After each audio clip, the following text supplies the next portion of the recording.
Qu'est-ce qui s'est passé? Moi, je pense que c'est banal parce qu'on a confondu des affaires qui ne devraient être jamais confondues. Surtout, l'idée de se préoccuper de ce qui est fait et bien fait. Stéphane Bureau. Bonjour Stéphane. Salut Mario.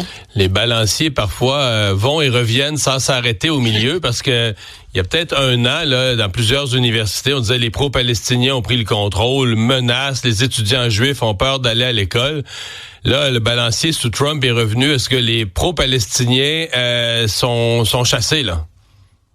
Sont chassés et même expulsés, probablement manu militari. En fait, aujourd'hui, je te propose peut-être un premier exercice, non pas de bilan, parce qu'il n'y a pas de bilan possible après 2 mois d'une présidence, mais un bilan sur certaines des promesses, bilan temporaire, sur certaines des promesses les plus importantes de Donald Trump. C'est directement lié à ce dont tu me parles, sur ce balancier qui est revenu très fort.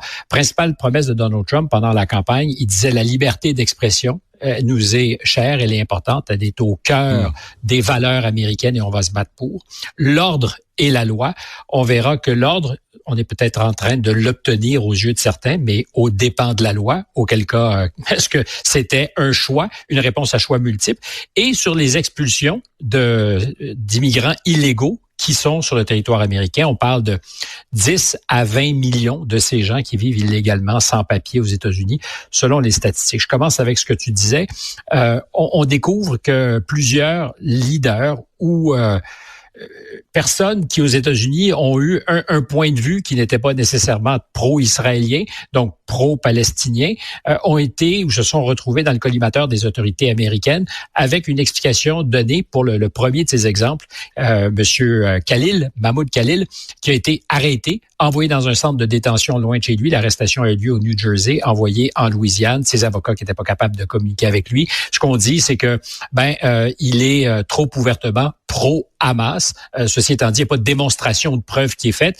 Et le secrétaire d'État dira, si on avait su que c'était son opinion, on lui aurait jamais permis de séjourner sur le territoire. On lui aurait pas donné une carte verte. Il faut voir que lui est marié à une Américaine. Il y a une carte verte. Il y a un enfant. Des images qui sont visibles depuis hier sur les réseaux, à la une de plusieurs grands journaux. Une étudiante turque, doctorante à Tufts, université très prestigieuse, arrêté sur la rue par des agents masqués, c'est pas exceptionnel, de l'immigration, mais qui l'arrêtent et qui disparaît de la circulation. Heureusement, il y avait ces caméras de surveillance et on dit, même chose, elle serait pro-Hamas. Aucun crime reproché. Il n'y a pas de loi qui a été violée. C'est une parole et une parole qui serait défectueuse. Même chose avec parce que techniquement, s'ils ont participé à des actes d'insurrection, s'ils ont blessé des gens, menacé des gens, ils ont enfreint du code criminel. Puis à ce moment-là, faut que tu les arrêtes sous ces chapitres précis, des articles précis du code criminel. Là. Mais il faut encore que tu fasses la démonstration qu'ils ont enfreint une loi. Et je reviens à ce qui était une des promesses cardinales de cette campagne, c'était la liberté d'expression. Il n'y a pas de mauvaise et de bonne liberté d'expression, c'est toujours une question de point de vue. Tout le monde est d'accord pour la liberté d'expression de ceux qui pensent comme vous. Là. Ça tout le monde, ça va bien, ça.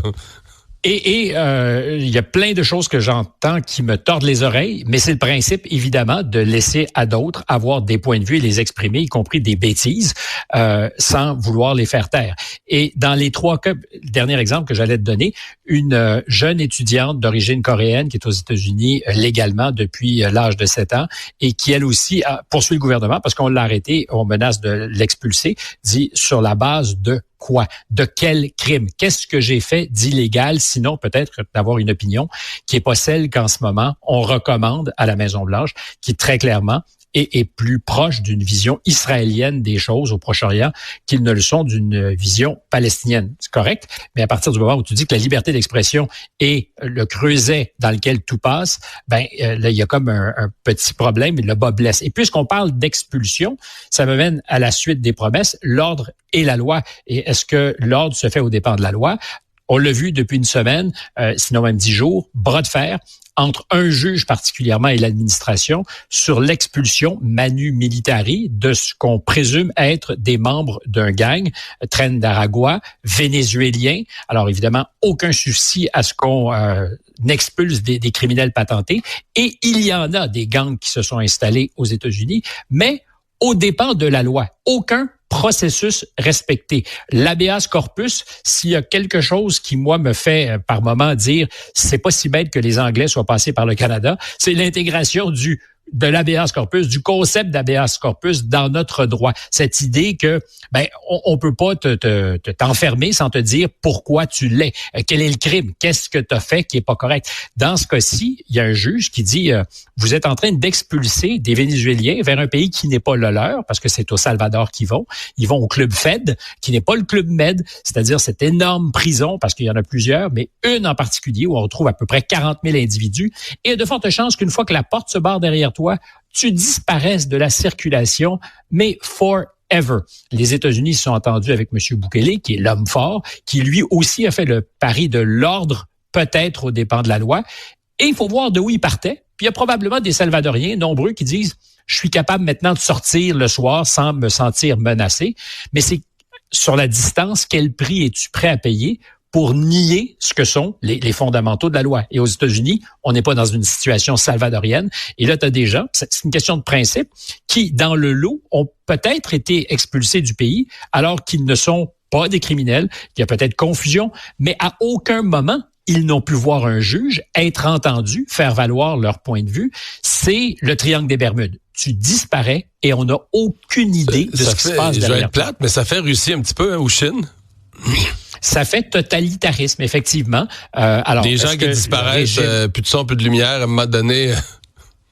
Je te dirais, à une époque, et d'ailleurs soutenu par des agences du renseignement américain, ce qui se passait au Brésil, ce qui se passait en Argentine. Alors, je ne fais pas de parallèle. J'en fais un peu ce que je viens de dire. Est-ce que c'est la recette généralisée? Le problème, c'est que tu peux pas concéder 1 millimètre sans que le principe, lui, n'ait de valeur. S'il y a un principe, il n'y a pas de marge. Et en ce moment, au nom de l'ordre, la loi est clairement bafouée. Et je le répète, des criminels patentés qui sont rentrés aux États-Unis et qui font régner la terreur, il y a toutes les raisons de s'en débarrasser et de prendre les grands moyens. Est-ce que tu dois court-circuiter la procédure? Non, tu perds toujours à ce jeu-là parce que il y a éventuellement, c'est comme la liberté d'expression. Si tu dis qu'elle est bonne quand ça fait ton affaire, à un moment donné, quand ça fait plus ton affaire, tu dis qu'est-ce qui s'est passé? Comment se fait-il que la règle ne fonctionne plus? Même chose pour le droit.